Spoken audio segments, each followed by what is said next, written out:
Hello.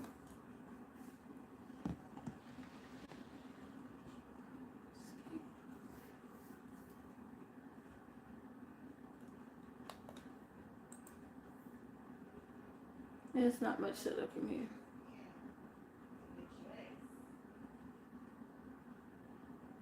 Oh, bow.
All right.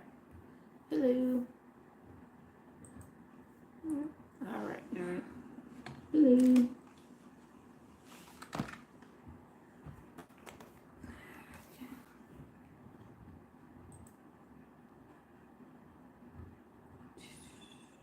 Bam.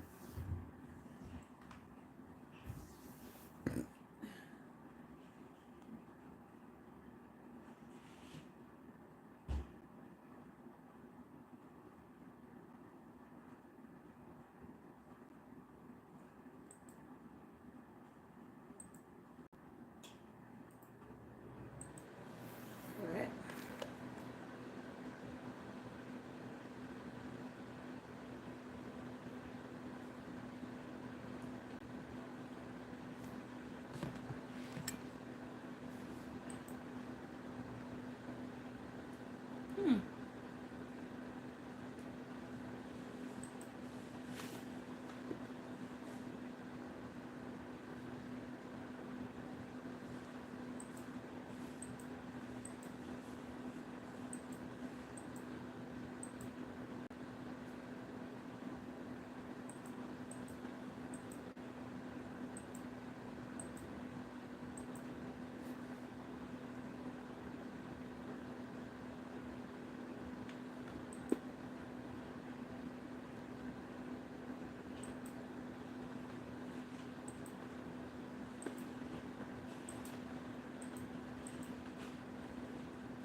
Uh,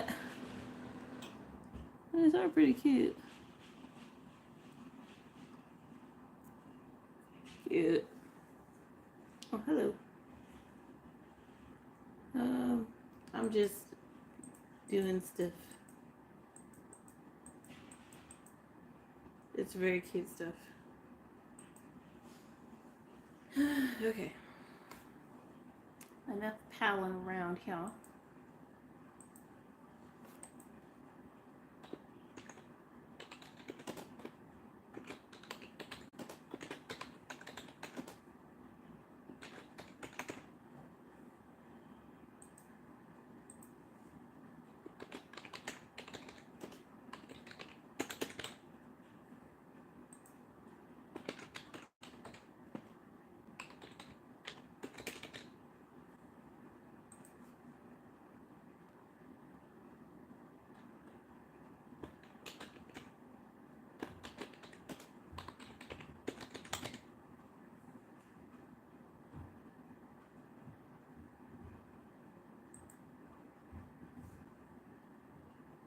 Hey, Erin, how you doing?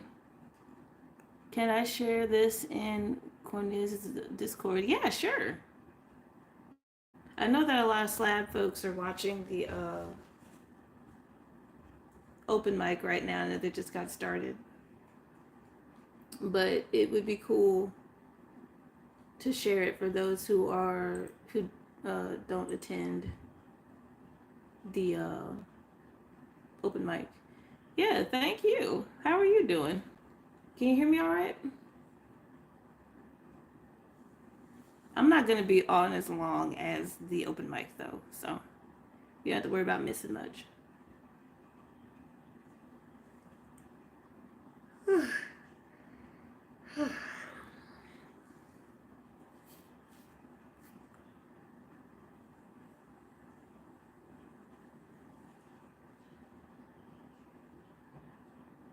Yep, I just crashed in here from the range. Yep, I can hear you great, but I'm a little overstimulated. Oh, what happened?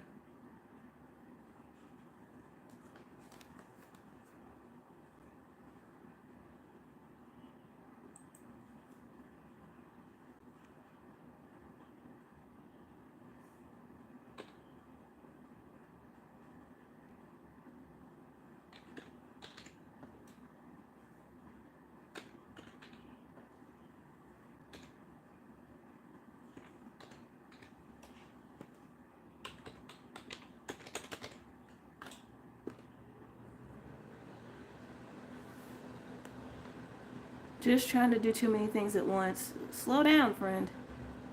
There's no such thing as multitasking. You either do a lot of things poorly or one thing really well. Thank you for the like.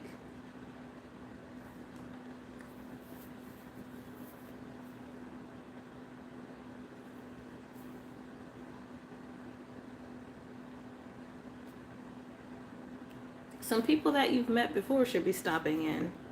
I dropped into various discords and chats where people that you met for the New Year's dinner, they were there. Oh, 4 people now. Hello. Drew, Joe might come in, and some other folks.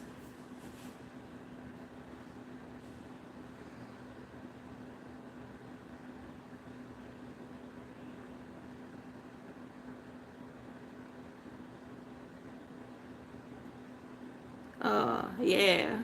But how have you been doing? I haven't seen you since New Year's.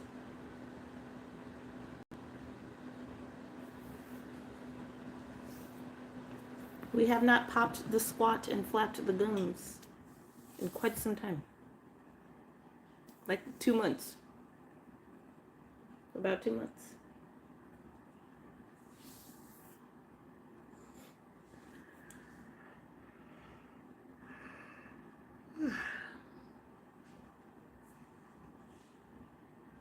Percent.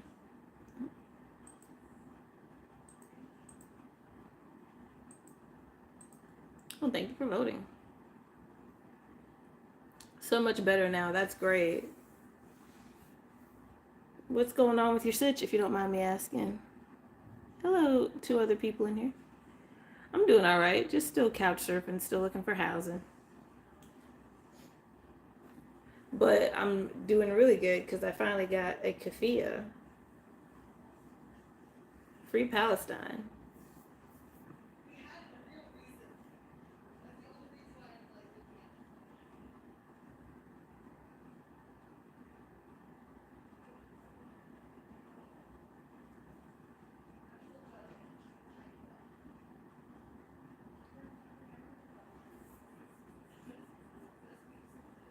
Couch surfing moms, but it's been stable, so that's great. Oh, good. Stability is what's important. I'm glad that things are stable with your mom now.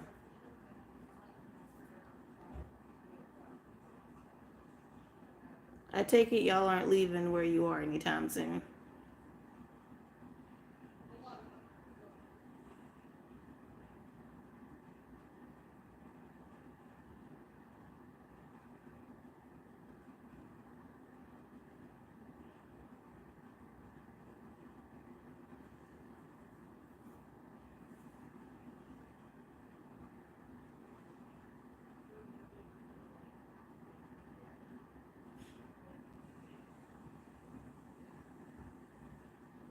Oh, 5 people. Hello.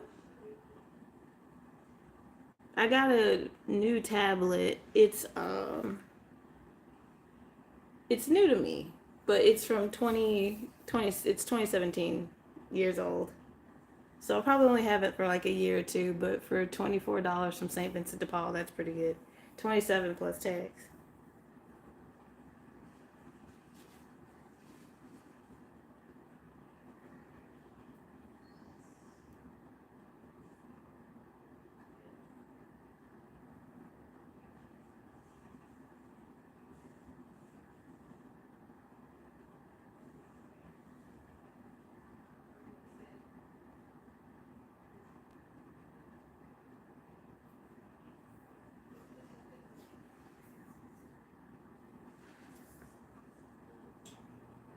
Oh, did y'all get to Slab City? How would if you did? Well, you said that you if you did were going, you wouldn't go to the rave because you have your kid with you.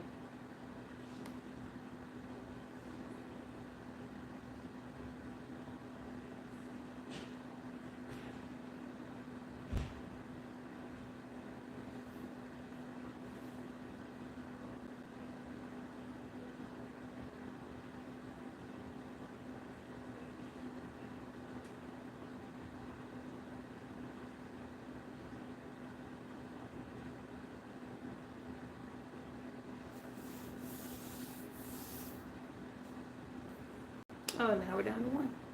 Huh.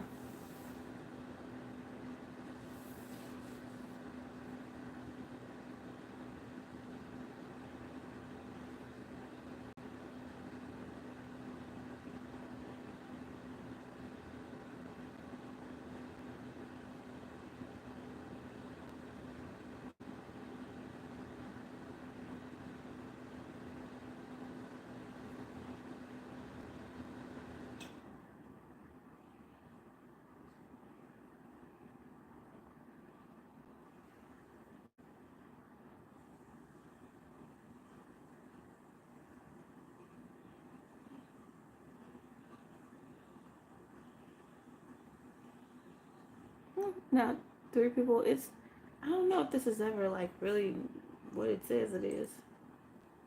Hello, folks. I'm Helios, an unhoused person, or houseless or homeless, whatever. There are plenty of different terms. A person experiencing homelessness. If you'd like an explanation as to how I'm in a house while I'm houseless, it's because I am in a house that isn't mine. I couch surf.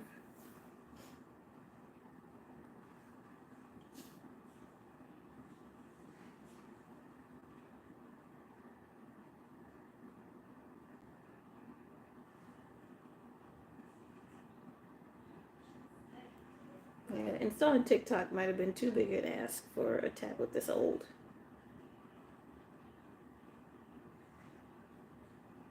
So just gonna get rid of that.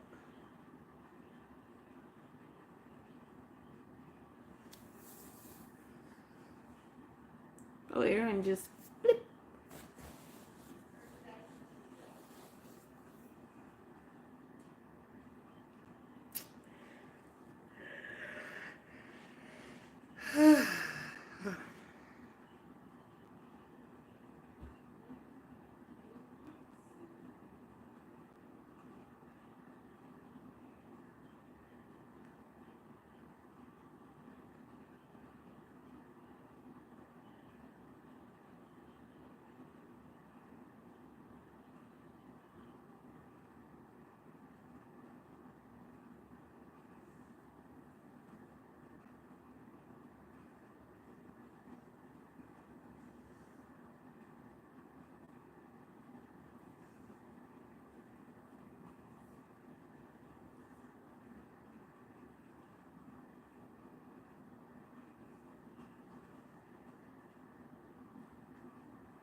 Maybe because I'm rubbing sulfur in my eye every time I touch my head and then rub my face.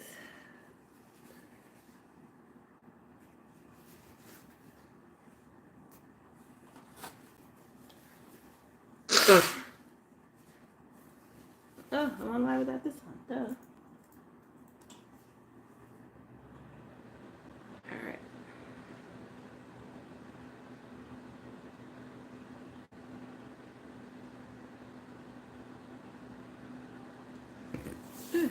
Oh, see more people coming.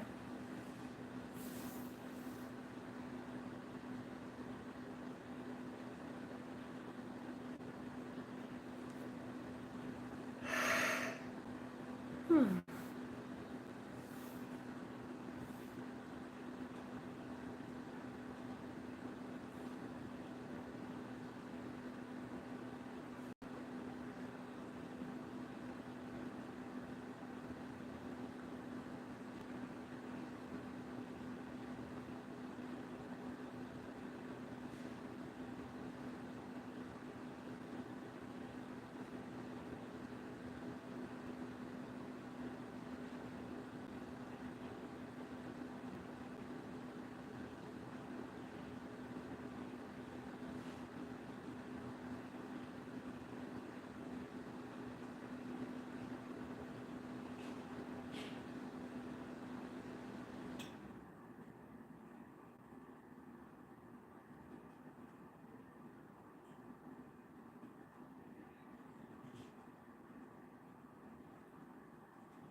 Well, hello, 4 people in here. Welcome.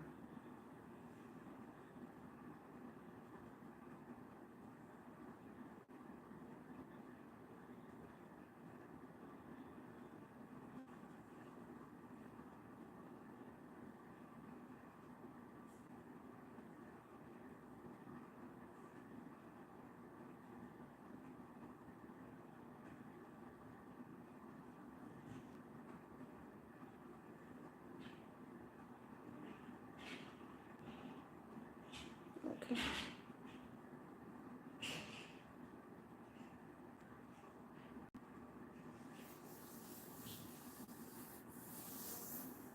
I don't know if people even use Google Chat anymore.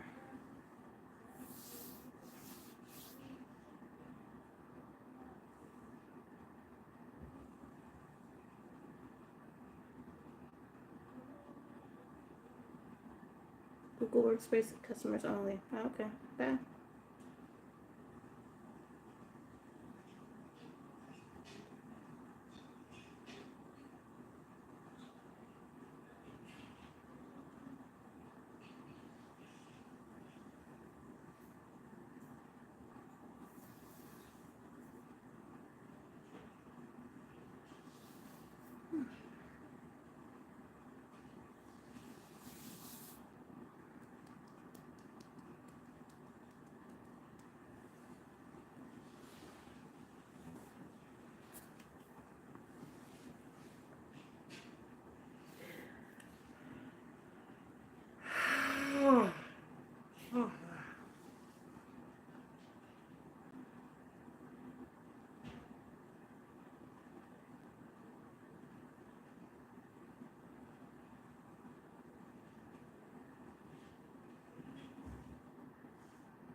Occurrence.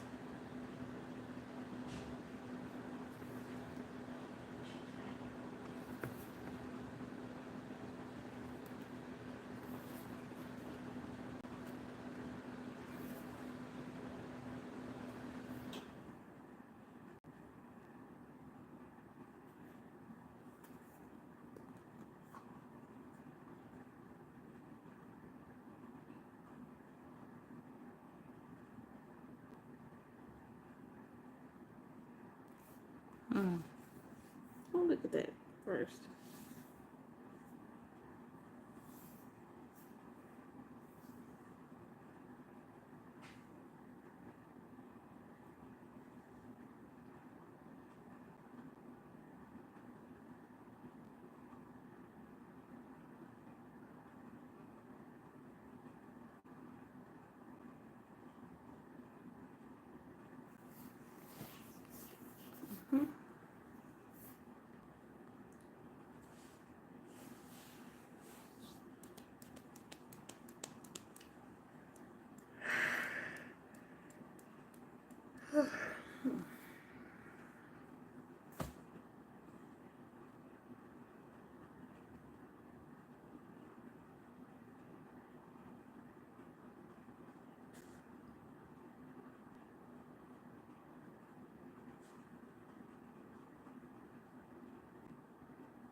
So what happens when you get an ancient tablet? Everything ends up being too much for it.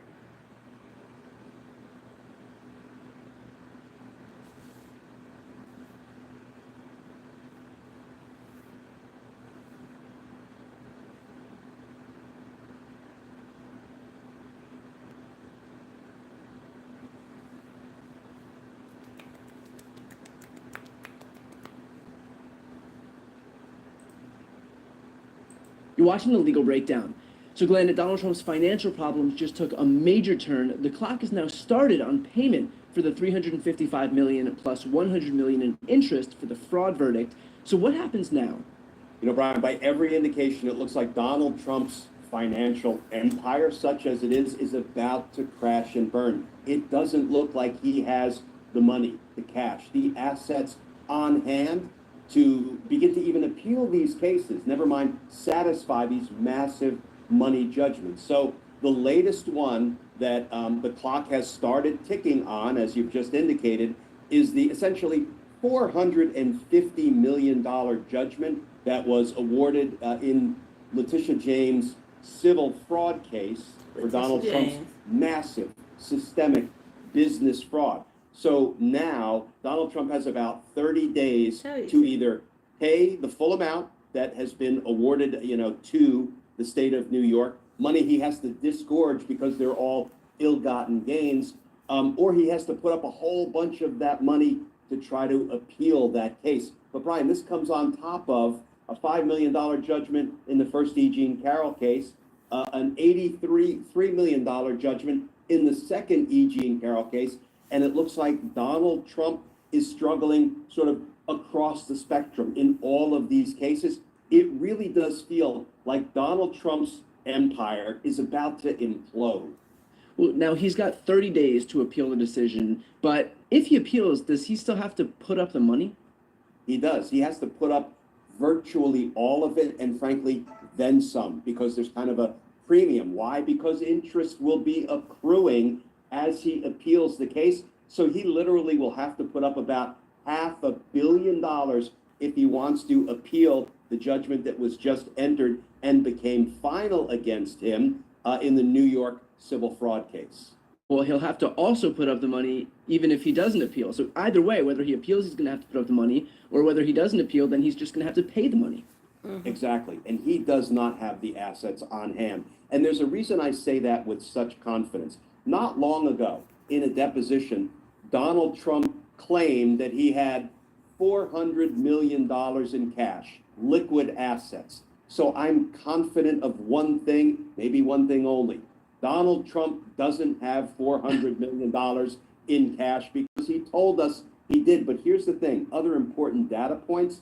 The first E. Jean Carroll case where the jury awarded Ms. Carroll $5 million, Donald Trump took $5 million, presumably of his own money. I say presumably because it could be Russian money, it could be Saudi money. We don't know where that $5 million came from. But Donald Trump took $5 million, and it was actually $5.5 million because he had to put some interest in there, and he gave it to the court. He deposited it in the court's escrow account, and he didn't have a bond. He wasn't able to secure a bond in that case, is the inference we can draw. Because look, if you can secure a bond, if somebody else will guarantee that $5 million, then you don't want to take your own $5 million and put it in an escrow account because you can't invest it, you can't use it, you can't earn interest off of it.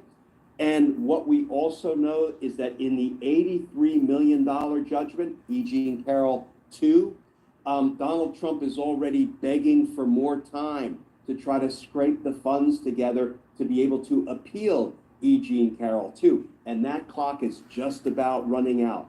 Now, in the event that Donald Trump does appeal, is there any plausible defense that he might have to actually win and have this decision overturned? Yeah. So what I would say in the New York civil fraud trial, that case was kind of an outlier, right? Now, by all accounts, Judge Engoron gave Donald Trump wide berth. Go ahead and present any evidence you want. In fact, he actually let Donald Trump make part of his own closing argument, which the judge didn't have to do. So in many ways, the judge bent over backwards to try to, this is called protecting the record.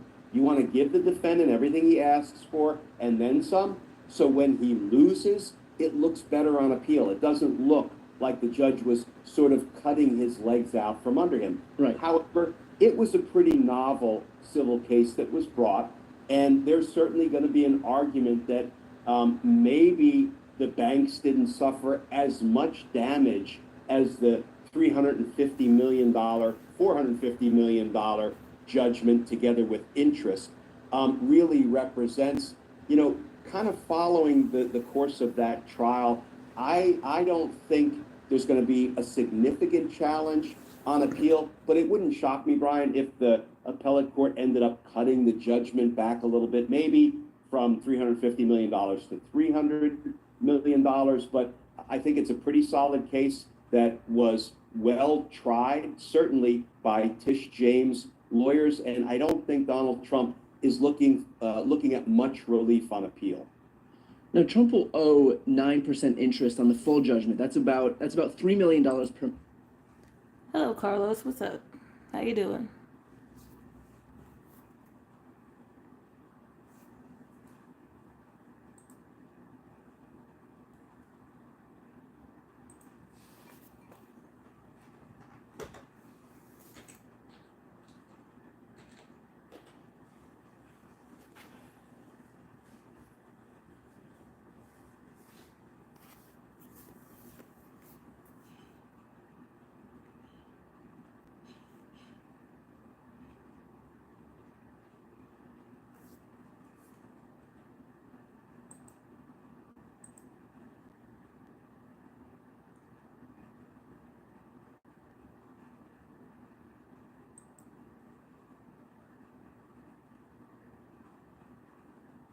Is all going well?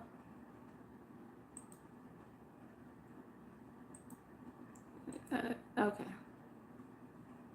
So, okay.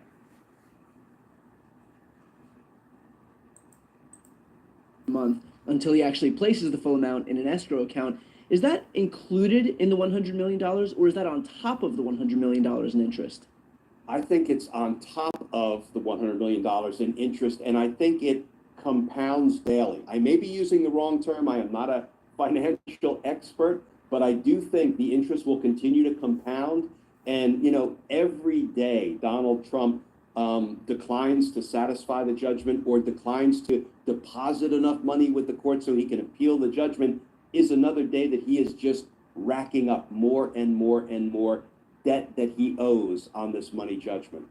Now, you alluded to this before, but Donald Trump's lawyers also asked Judge Kaplan to suspend the $83 million defamation judgment, and his lawyer said that there was a, quote, strong probability that it would be reduced on appeal, if not eliminated outright.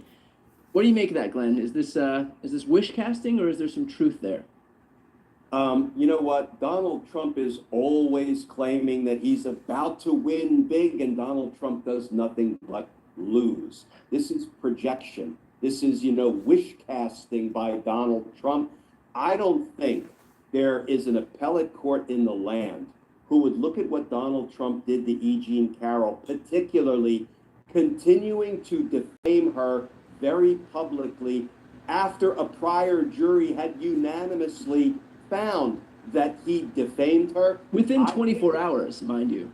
I think the appellate court judges are going to look at it and say, boy, did Donald Trump have that $83 million damage award coming to him. All right. Well, obviously, a lot to stay on top of here as we continue to watch this whole process play out and to see whether at the end of the day he's going to be able to come up with the money. But as you'd mentioned before, there's a 30-day clock here, so we're going to know soon in terms of what happens with that fraud judgment, but very soon, within the next couple of days, what happens with the $83 million, the request to delay that $83 million case, because that judgment is due like now, basically. That clock started about 30 days ago. So again, a lot of news to follow on top of here. So for those watching, if you want to follow along, please make sure to subscribe. The links are right here on the screen.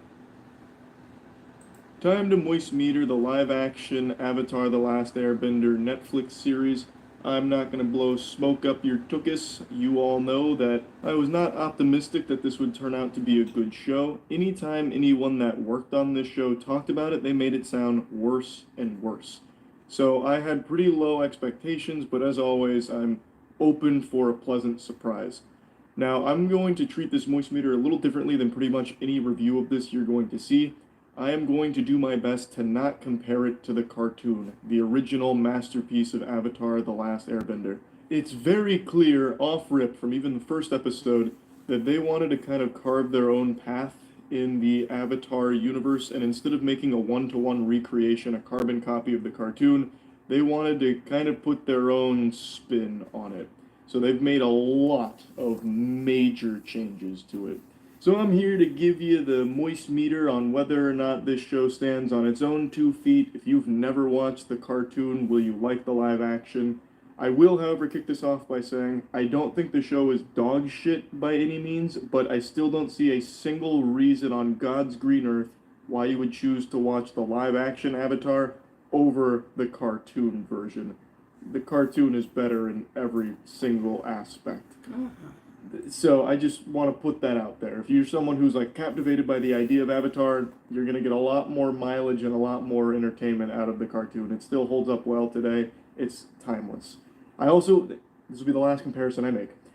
There's a major change in the live action where Aang no longer goes on any like side quests. He doesn't really have fun per se. He doesn't do things just for the sake of fun. He's much more serious all the time to match the more serious tone of everything in the show, which in my opinion flattens the character. So Aang in the live action is not nearly as dynamic as he was in the cartoon, which is a real shame, but that'll be the last comparison I make here. That's just a complaint that I felt pretty strongly about. If you've never watched the cartoon, maybe you won't feel that way. The actor who plays Aang, I think, does an extraordinary job. Like, I was really impressed with Aang in this show. I lied, I've got one more comparison for you. You know how they made this hoopla about this show needs to be accessible to even a mature audience? They said that the cartoon was kind of just aimed at kids, and this needs to be, like, appealing to Game of Thrones fans or whatever. It's really ironic that that was the statement they made, because now that the show's actually out, what they really did is they took the cartoon and dumbed it down. So any subtlety that existed in the Avatar cartoon series is now just beaten to death in the live action. They just explicitly state every character emotion ever because they don't trust the audience to be smart enough to pick up on it. So the cartoon actually is far more mature and subtle when it comes to its writing than the live action. At no point during the 8 episodes here do you even have a second to really think about a character's motivation and try and figure it out for yourself or what they might be going through, because that character will inexplicably just tell you what they're feeling and what they're going through just out loud. So don't worry about ever needing to use your brain to like pick up on themes or anything, because man, they are really on the nose with everything. But anyway, that is the last comparison I'll make. Let's go ahead and dive in. Like I said, I was very impressed with Aang's performance here. I thought Aang was done justice overall. Even though I wasn't a huge fan of him lacking the whimsy that he used to have, I do still think that he is a strong character and does a great job. I also think the visuals were far better than I would have ever expected them to be. After the 2010 disaster, which had a $100 million budget, I was convinced you can never CGI good bending. It'll always look like a fucking YouTuber Adobe After Effects skit. But I was wrong. This actually has really solid fight choreography, and the bending, for the most part, always looks really good. Especially the environments, like the places they visit look beautiful. Like legitimately, they look really stunning. You can tell that this is a very big budget production. I will say though, on this front, there is one consistently lackluster piece of CGI, and it's always around the waterbending. The waterbending just lacks any real oomph. It lacks power. Anytime Katara is waterbending and she shoots water at an enemy, it comes out and strikes with about the same amount of intensity as me spitting water out of my mouth. It's just like a little splash. It just seems so weak, which is a shame because waterbending is so fucking cool, and there's so much utility behind it. And they do some better job do a better job as it progresses towards the end. But for the most part, getting there, the waterbending is just really underwhelming and lackluster. But overall, I will say that I was very impressed with the visuals here. I think they did do a pretty good job of capturing how cool bending can be in a fight. And they do get pretty creative with a lot of the ways these fights unfold. So I was pleased overall with how it was presented. Another compliment that I'll go ahead and get out there is I actually enjoy some of the darker elements they've added to this, where they just go whole hog and show someone being like lit on fire, literally fucking incinerated. You know, it shows Ozai's brutality, where at one point he just, like Scorpion out of Mortal Kombat, just fucking summons fire under someone and just murders them. It really helps showcase how menacing of a monster Ozai is. So I do think that that's a cool direction to take that, and I think it makes it pretty thrilling. I really think when it comes to like the stakes, this feels like a real perilous situation that the cast is thrown into. Like there's a war, it's tragic, there's a lot of despair, everything's kind of fucked.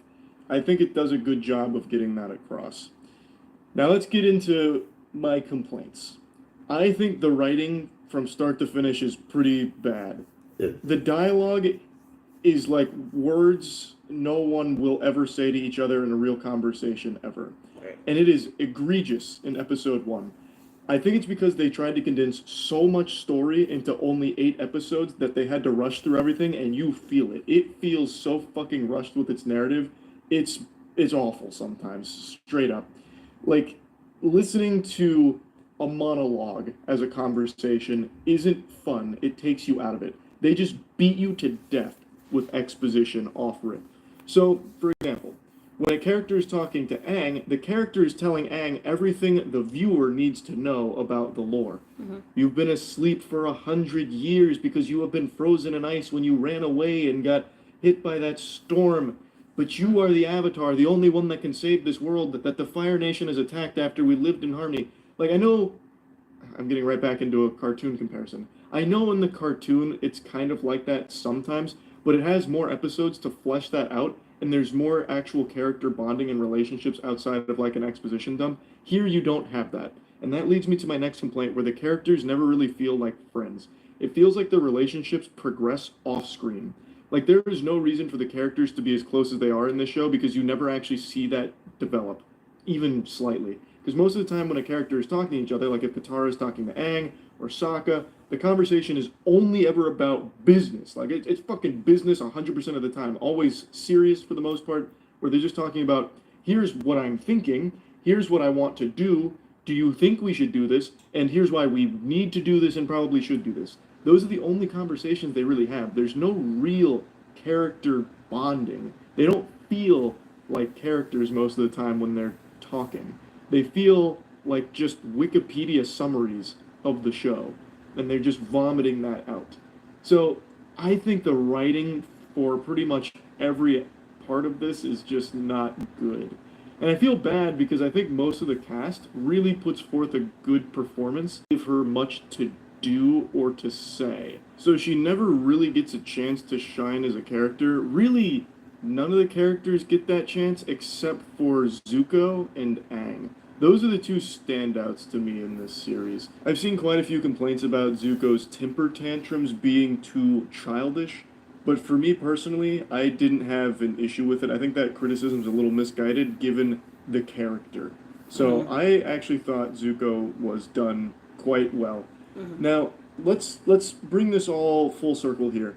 If you've never watched or if you've never watched the cartoon, will you like the live action Avatar?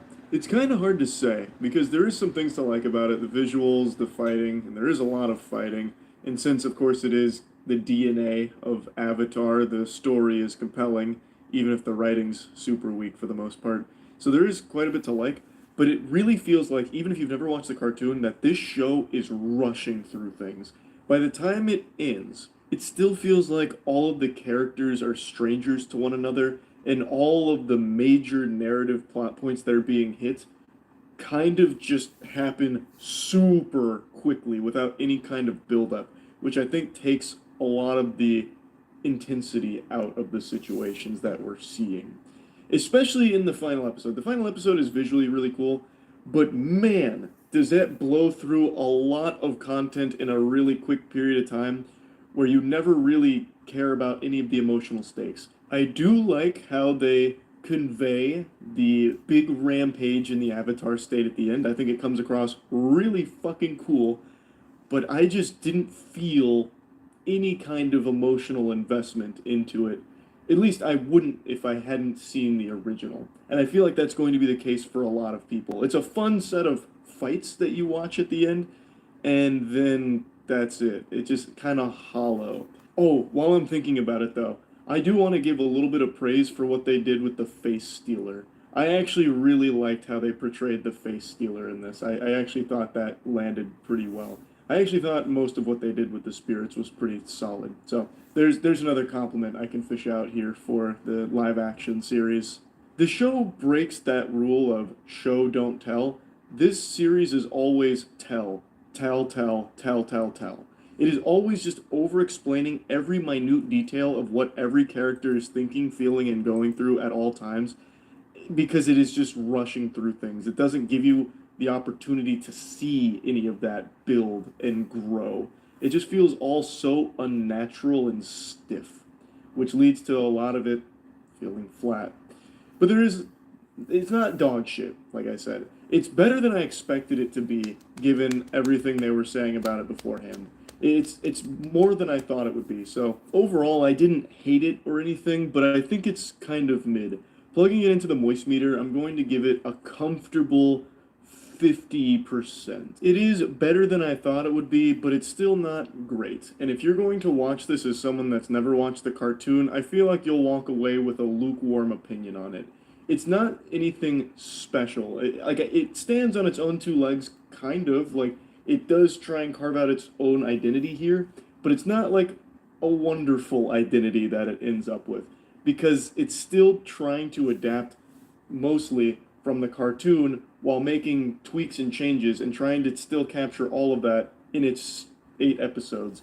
So it's always fucking speed running through this very crucial lore. And it just doesn't work all that well. I feel like maybe if they had 12 episodes, they could have maybe made this work better. I don't really know. But as it currently is, I don't think it's anything amazing, but I also don't think it's nearly as shitty as most people, myself included, expected it to be. So that's kind of nice, I guess. But anyway, if you're ever interested in Avatar, just watch the fucking cartoon. Like, this doesn't really justify its existence. This feels like a Netflix cash grab, kinda. Like, I wouldn't necessarily say it feels soulless, because clearly there are people behind this that did at least care about the original property. That's kind of clear, especially with things like the cabbage guy coming in. Oh Lord. But it's just still not that great. That's about it. So yeah.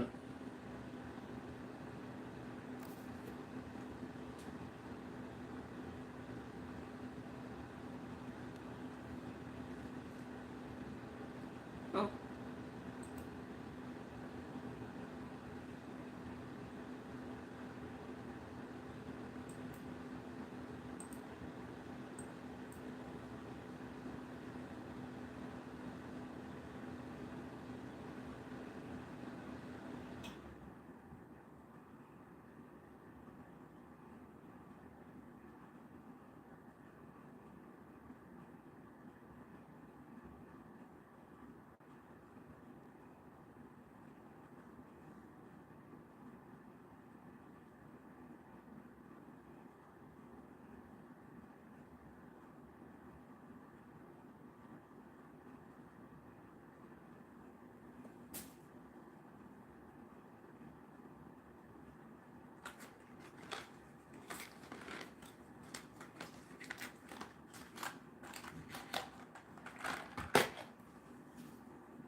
For decades now, nay, for centuries, men have always wondered, how do you respond when an alpha male insults you? A question that has plagued the minds of the masculine brain for too long, and today I found the answers on a pickup artist forum page. Now, most of you know, I love pickup artistry. I think it is the most pure cringe. It's like a new element for the periodic table, just like this condensed cringe that is truly just a unique blend of delusion, patheticness, desperation, and loneliness, all rolled into one fine joint that I love to smoke. So if you don't know what pickup artists are, it's men that read these guides, buy these courses on how to pick up women in the field. So in real life, how to approach women with pickup lines and get laid. And it has pretty much a 0% success rate for the majority of pickup artists, which makes it so fun. And it's, of course, extremely creepy, but it's hard not to laugh at it. Now, what we're going to be talking about today is a post that I was made aware of from 2010 on a big pickup artist forums site. And it's all about how to respond when an alpha male insults you. This is vintage cringe. List down insults you have heard, and we'll find cool answers to them so you're prepared when alpha males try to make fun of you. Like this. Insult. Why do you smell funny? Answer. It's called soap. Don't think you've ever smelt it before. And then in parentheses, this is your like indicator. You don't want to say this out loud. This is just notes for you. Make a big smile and tongue mouth. I don't know what that tongue mouth means. Like, do you stick your tongue in his mouth so you just fucking French kiss him? Why do you smell funny? It's called soap. And you just like get in there. Like, I don't know what tongue mouth means. Maybe that's like early mewing. This may have been mewing before it was cool. I'm not sure. But yeah, Mewing? basically you say it's called soap, and then you hit him with none of these, and then like that, I guess.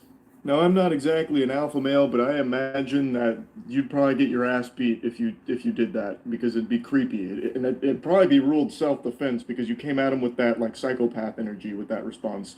Now, it's written like a fourth grader came up with this. Why do you smell funny? What kind of adult would ever say that to somebody? To be honest, they'd probably just say like you stink or you smell like shit, not why do you smell funny?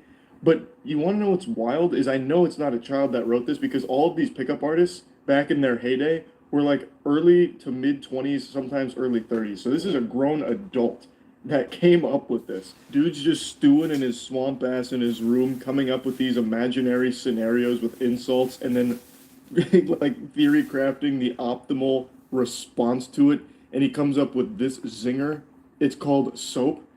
God, that's lame. He was probably one of the lead writers on the new Saints Row game. That's that quality of writing. Continuing forward, insult. Wow, what an ugly t-shirt. Answer. Yeah, that can be That's fixed, Saints but your Row. face can't. Bang, bang. And then everyone that's in the vicinity just starts clapping, going, "Row game." That's that quality of writing. Continuing That forward, was fucked insult. up, man. Wow, what an ugly t-shirt. Answer. Yeah, that can be fixed, but When your was the last face time we can't. talked about Saints Bang, Row? bang. And then everyone that's in the vicinity just starts clapping, going, ooh. A male tries to make fun of you by saying something like, "Oh, you're so cool," or "You look like insert funny man, creature, whatever." Good answers could be, "I wish I could get even half as funny as you one day," and then ignore him.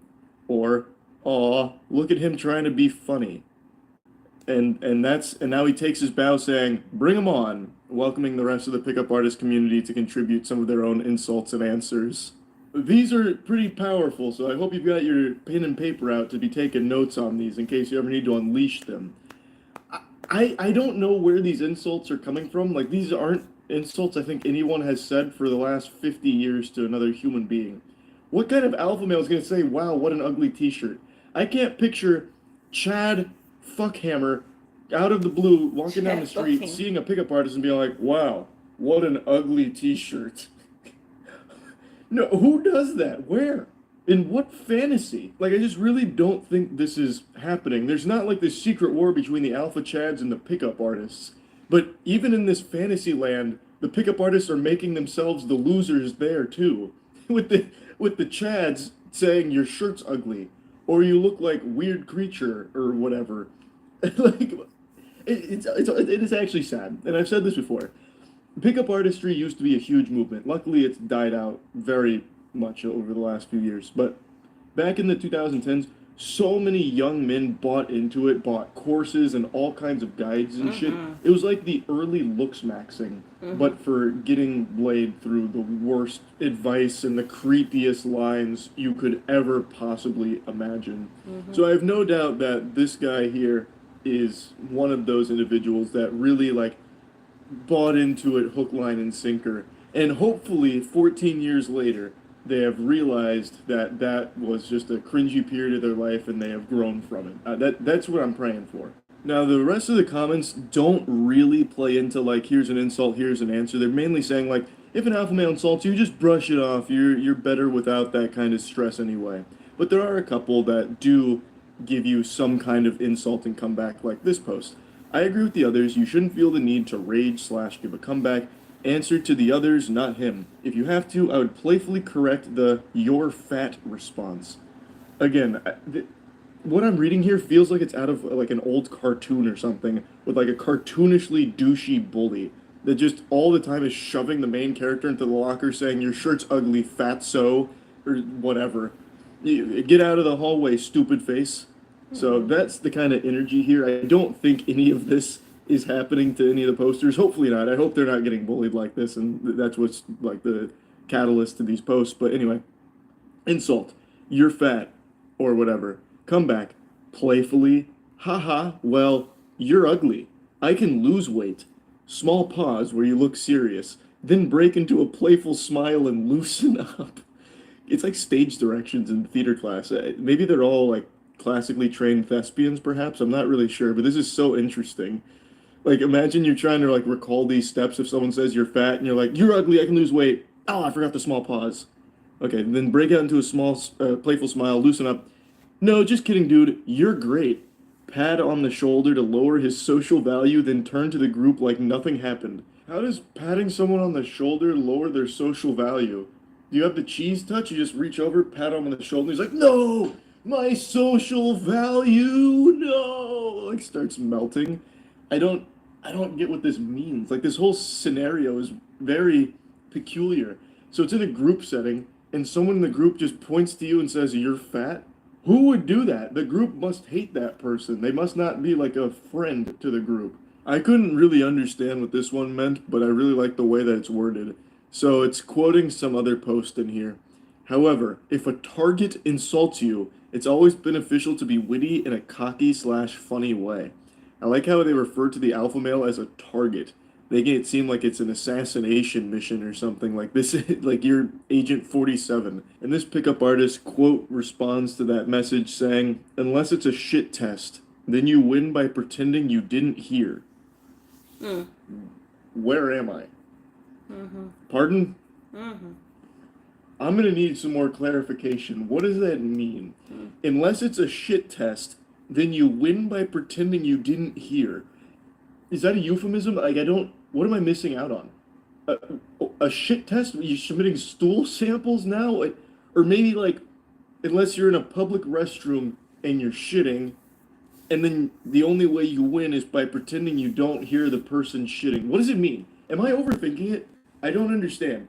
I sat here racking my brain for at least 10 minutes trying to figure out what the fuck that could possibly mean, and I've got nothing. So putting this entire riddle together, however, if a target insults you, it's always beneficial to be witty in a cocky slash funny way. Unless it's a shit test, then you win by pretending you didn't hear.